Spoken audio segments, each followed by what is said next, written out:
નમસ્કાર વિદ્યાર્થી મિત્રો, ફરીથી આપણે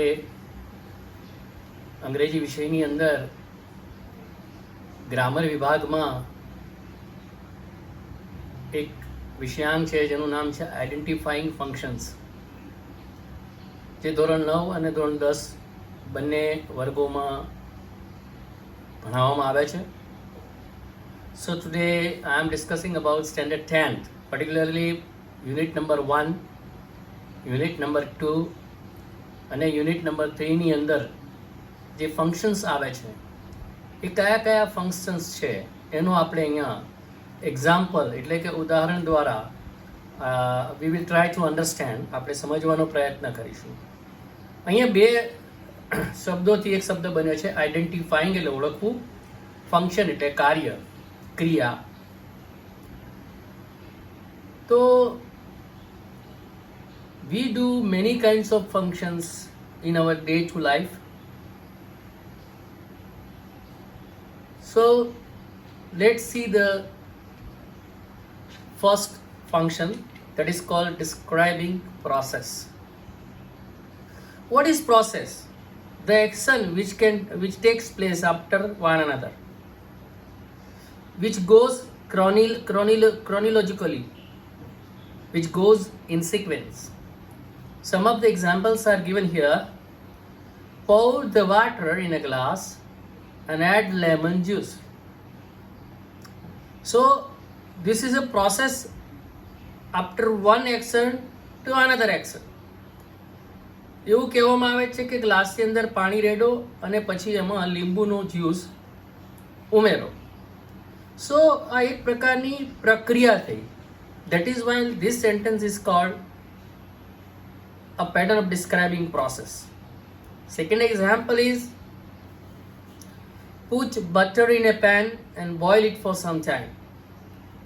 તવામાં બટર નાખો અને થોડા સમય માટે એને ઉકાળો એટલે ગરમ કરો.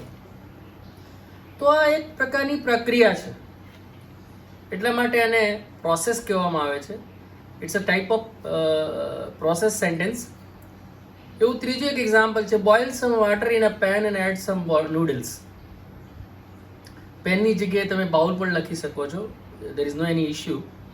પણ અહીંયા પણ તમે જોઈ શકો છો એક ક્રિયા કર્યા પછી બીજી ક્રિયા એની પછી કરવી પડે, અને એ આખી ક્રિયા કર્યા પછી જે આખી પ્રોસેસ પૂરી થાય છે. એટલા માટે આવા સેન્ટેન્સને ડિસ્ક્રાઇબિંગ પ્રોસેસની અંડર કાઉન્ટ કરવામાં આવે છે. આવા ઘણા બધા વાક્યો તમને યુનિટ નંબર 1, 2 અને 3 ની અંદર જોવા મળશે.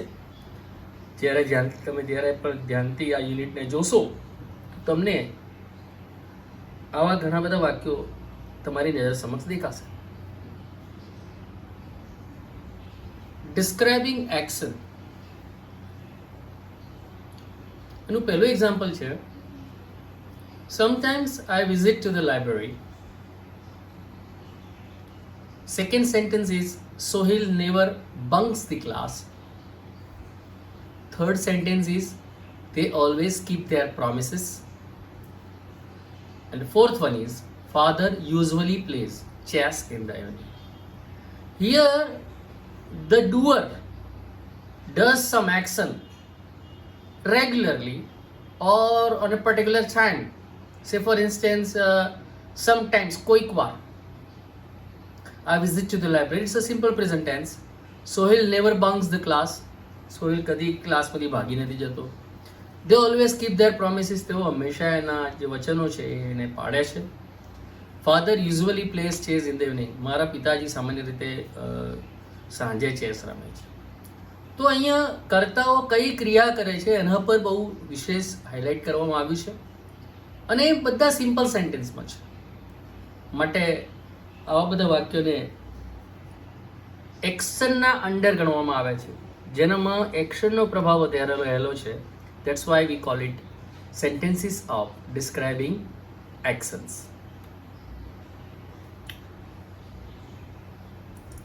Describing location.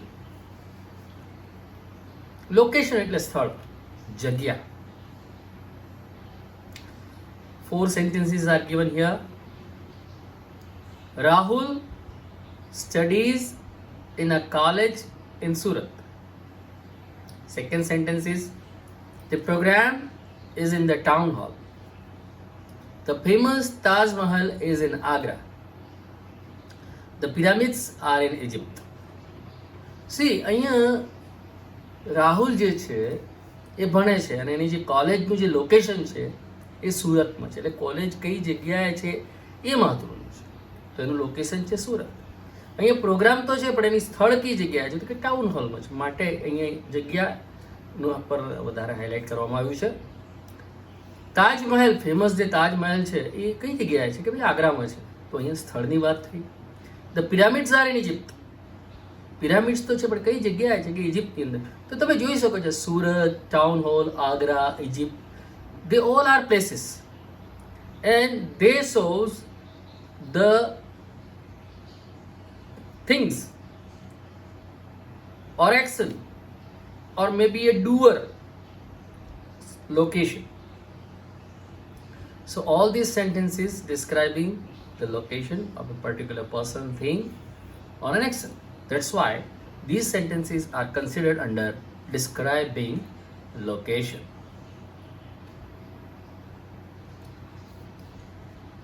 Now, describing person.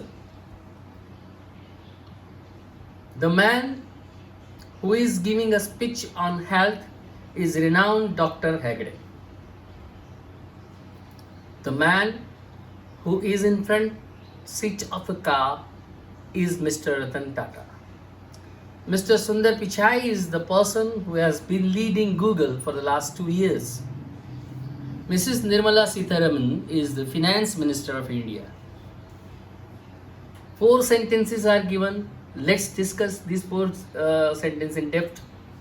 The man, Mars, who is giving a speech, જે ભાષણ આપી રહ્યો છે on health, તંદુરસ્તી પર, is renowned Dr. Hegde, જે બહુ જ ખ્યાતનામ ડોક્ટર હેગડે છે. તો અહીંયા વ્યક્તિનું વર્ણન કરવામાં આવ્યું છે. વ્યક્તિ કોણ છે કે ભાઈ ડોક્ટર હેગડે છે અને એ હેલ્થ પર એક્શનની વાત એ નથી, પણ એક્શન જે કરી રહ્યા છે વ્યક્તિ કોણ છે, કયા પર્ટિક્યુલર વ્યક્તિ એક્શન કરી રહ્યા છે તો doctor Hegde. The man who is in front seat of a car is Mr. Ratan Tata. There is a car and in front seat of there is a man. So we are going to highlight the man. So we are telling the man is none other than Mr. Ratan Tata. That's why we are describing about the person. જે કારના આગલી સીટમાં, front સીટમાં બેઠા છે વ્યક્તિ કોણ છે તો કે ભાઈ મિસ્ટર રતન ટાટા છે. આપણે એને આઈડેન્ટિફાઈ કરીએ છીએ. Mr. Sundar Pichai is the person who has been leading Google for the last 2 years. સુંદર પિચાઈનું નામ સાંભળ્યું છે, વ્યક્તિ છે. તો એનું અહીંયા વર્ણન કરવામાં આવ્યું છે. એ વ્યક્તિ તો છે પણ કોણ છે કે જે ગૂગલને 2 વર્ષથી એની આગેવાની કરી રહ્યા છે, મીન્સ એના હેડ છે. Head in a sense is the main key person for just maintaining all these sites, all these search engine Google. So here we are describing about Mr. Sundar Pichai. That's why it is called describing person. Mrs. Nirmala Sitharaman is the Finance Minister of India. So Finance Minister એટલે કે ભાઈ નાણાં મંત્રી, વિત્ત મંત્રી કોણ છે તો ભાઈ અહીંયા મિસ્ટર નિર્મલા સીતારમન છે. તો અહીંયા આપણે વ્યક્તિને ઓળખવાની વાત કરવામાં આવી છે. મિસિસ નિર્મલા સીતારમન છે, એની એક આઈડેન્ટિટી છે અને એ છે ફિનાન્સ મિનિસ્ટર છે. તો in all this 4 sentences we see the person's description, the person's designation, the person's work. So we consider all these sentences under the base of describing person. Describing place. Place એટલે સ્થળ, જગ્યા. The Dwarka temple, which is famous Krishna temple, is in Gujarat.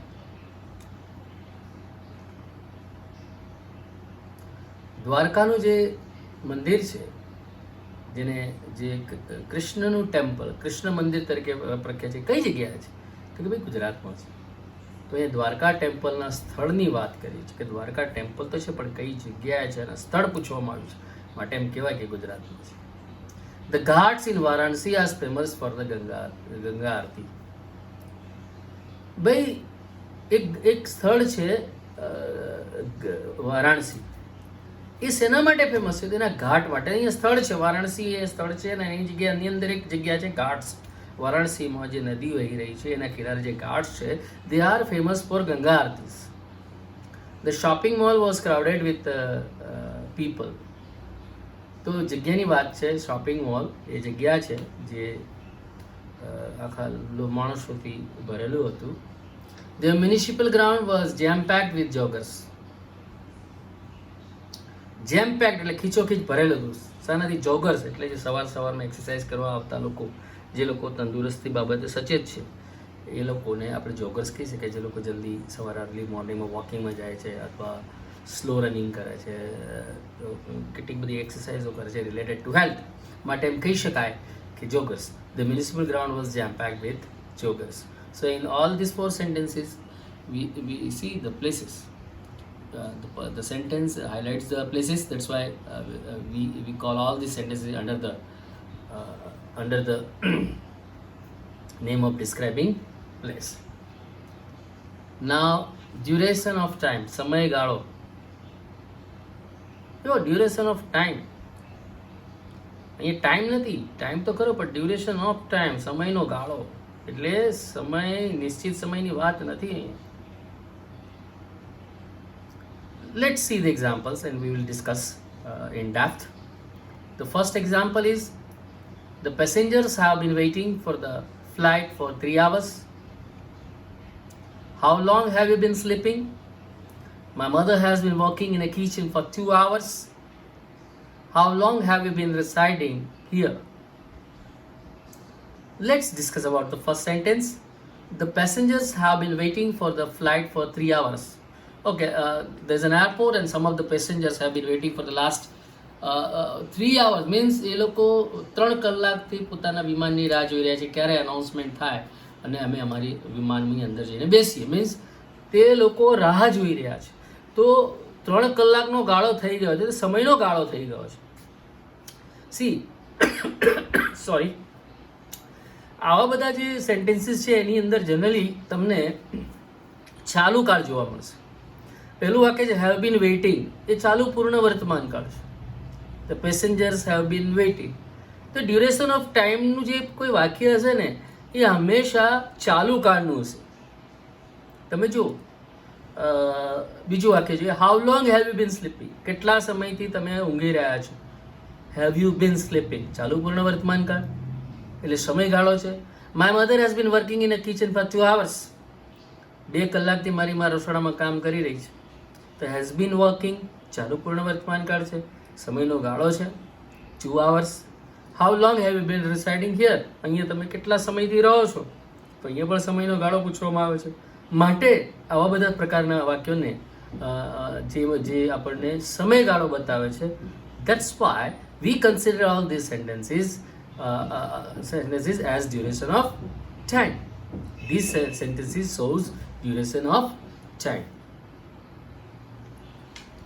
Now here in this slide I have discussed time in 2 parts, point of time and specifying time. It is very important to bifurcate these 2 minute things. Let's read the sentences examples first and I will describe all these examples in depth. Point of time. Mehul has been playing game on mobile phone since 4 p.m. See, point of time માં એવું હોય છે કે કોઈ એક ક્રિયા કોઈ એક સમયે ચાલુ થઈ હોય અને હજી પણ એ ચાલુ હોય, આવા પ્રકારના જો વાક્યો હોય ને તે લગભગ પોઈન્ટ ઓફ ટાઈમ બતાવે છે. જોઈએ કે Mehul has been playing game on mobile phone since 4 p.m. સાંજના 4 વાગ્યાથી મેહુલ મોબાઈલ પર ગેમ રમી રહ્યો છે.